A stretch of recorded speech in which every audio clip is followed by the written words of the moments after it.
ada satu hadis yang antum sudah hafal. Dan manfaat hadis ini untuk kita ingat terus supaya kita betul-betul menuntut ilmu syar'i. Di dalam hadis yang sahih yang diriwayatkan oleh Imam Muslim dan yang lainnya, Nabi SAW bersabda dari sahabat Abu Hurairah radhiyallahu an. Nabi bersabda, "Man naffasa an mu'minin kurbatan min kurabi dunya, naffasa Allah anhu kurbatan min kurabi yaumil qiyamah. Wa man yassara ala mu'sirin, yassara Allahu alaihi fid dunya wal akhirah. Wa man satara musliman, satara Allah fid dunya wal akhirah. Wallahu fi auni al-'abdi ma kana al-'abdu fi auni akhi. Wa man salaka tariqan yaltamisu fihi 'ilman, sahhala Allahu lahu bihi tariqan al-jannah. Wa ma ijtama'a qaumun fi baitin min buyutillah yatluna kitab Allah wa yatadarasunahu bainahum illa nazalat 'alaihimus sakinah wa ghashiyatuhumur rahmah wa haffathumul malaikah wa dzakarahumullahu fi man 'inda wa man batta'a bihi 'amalu lam yusri' bihi nasabu." Dari sahabat Abu Hurairah radhiyallahu an, ia berkata, telah bersabda Rasulullah sallallahu alaihi wasallam, barang siapa yang melapangkan kesulitan seorang mukmin dari kesulitan dunia, maka Allah akan lapangkan dia dari satu kesulitan di hari kiamat. Barang siapa yang memudahkan orang yang dililit utang, maka Allah akan mudahkan dia nanti pada hari kiamat. Allah akan mudahkan di dunia, Allah mudahkan di akhirat. Barang siapa yang menutupi aib seorang muslim, Allah akan tutup aibnya di hari kiamat. Allah akan tutup aibnya dunia dan akhirat. Dan Allah akan senantiasa menolong seorang hamba selama hamba itu menolong saudaranya. Dan barang siapa yang berjalan untuk menuntut ilmu, maka Allah akan mudahkan jalannya ke surga. Antum ingat tuh, barang siapa yang berjalan untuk menuntut ilmu, Allah akan mudahkan jalannya ke surga. Wa man salaka tariqan yaltamisu fihi ilman, sahalallahu lahu bihi tariqal jannah. Barang siapa yang berjalan untuk menuntut ilmu, Allah akan mudahkan jalan ke surga. Kemudian Nabi lanjutkan SAW, wa majtama'a qaumun fi baitin min buyutillah yatluna kitab Allah wa yatadarasunahu bainahum illa nazalat alaihimus sakinah wa ghashiyatuhumur rahmah wa haffathumul malaikah wa dzakarahumullahu fi man indah. Dan tidaklah berkumpul satu kaum di satu masjid dari masjid-masjid Allah yang mereka membaca kitab Allah dan mereka pelajari, mereka kaji kitab Allah itu, melainkan yang pertama akan turun sakinah, ketenangan. Yang kedua diliputi oleh rahmat Allah SWT. Yang ketiga dikelilingi oleh malaikat. Yang keempat Allah akan sebutkan orang-orang yang hadir oleh Allah, disebutkan di hadapan para malaikat yang berada di sisi Allah SWT. Wa man batta'a bihi 'amaluhu lam yusri' bihi nasabuh. Barang siapa yang lambat amalnya, tidak dapat dikejar oleh nasabnya. Itu perhatikan ini. Ini hadis manfaat. Ada di Arba'in An-Nawawi hadis ini. Hadis sahih riwayat Muslim. Yang pertama Nabi sebutkan, kalau ada teman kita, saudara kita mengalami kesulitan, kesusahan, bantu, jangan diam kita. Dia seorang muslim, kita kenal, kita tahu, apalagi dia saudara kita, tetangga kita, dia sulit, bantu. Allah akan hilangkan nanti kesulitan kita nanti pada hari kiamat. Orang yang memudahkan, orang yang dililit utang, dia nggak mampu untuk bayar, susah hidupnya, dililit utang karena dia nggak ngerti.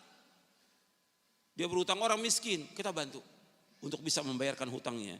Atau dia hutang pada kita, yang kita lihat nggak mampu dia untuk bayar, kita bebaskan. Atau kita berikan tempo atau bebaskan, seperti Allah sebutkan dalam surah Al-Baqarah, wa in kana dzu usratin fanadhiratun ilai maisarah wa an tasaddaqu khairul lakum in kuntum ta'lamun. Dan jika orang yang sulit nggak mampu untuk bayar hutang, kamu tunda sampai waktu dia lapang. Kalau kamu sedekahkan itu lebih baik-baik kamu jika kamu mengetahui. Mudahkan orang yang dililit oleh hutang. Kemudian yang ketiga Nabi sebutkan, barang siapa yang menutupi aib seorang muslim, Allah akan tutup aibnya dunia dan akhirat. Jadi nggak boleh kita menyebarkan aib seorang muslim, apalagi dia orang-orang yang saleh, orang-orang yang baik, yang taat kepada Allah, taat kepada Rasulnya. Yang keempat, Allah akan selalu menolong seorang hamba selama hamba itu menolong saudaranya. Selama kita menolong seorang hamba, menolong seorang, Allah akan tolong kita. Yang kelima, Allah sebutkan barang siapa yang berjalan untuk menuntut ilmu, Allah mudahkan jalan ke surga. Itu perhatikan tuh. Maka nggak boleh kita lepas untuk menuntut ilmu.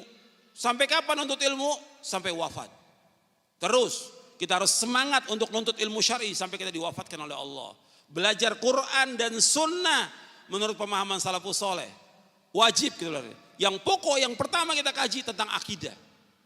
Kajian tentang akidah, bukan kajian tentang tematik-tematik, bukan. Bukan yang lain, bukan ceramah umum. Kajian Al-Quran was Sunnah ala fahmi salaf. Akidah yang pokok yang pertama kali. Kemudian selanjutnya barang siapa yang berkumpul di satu masjid, dari masjid Allah. Di masjid, kajian itu di masjid, bukan di rumah, di masjid. Barang siapa yang ngaji di masjid, nuntut ilmu di masjid, belajar di masjid, dia kaji kitab Allah, maka 4 Allah Nabi sebutkan.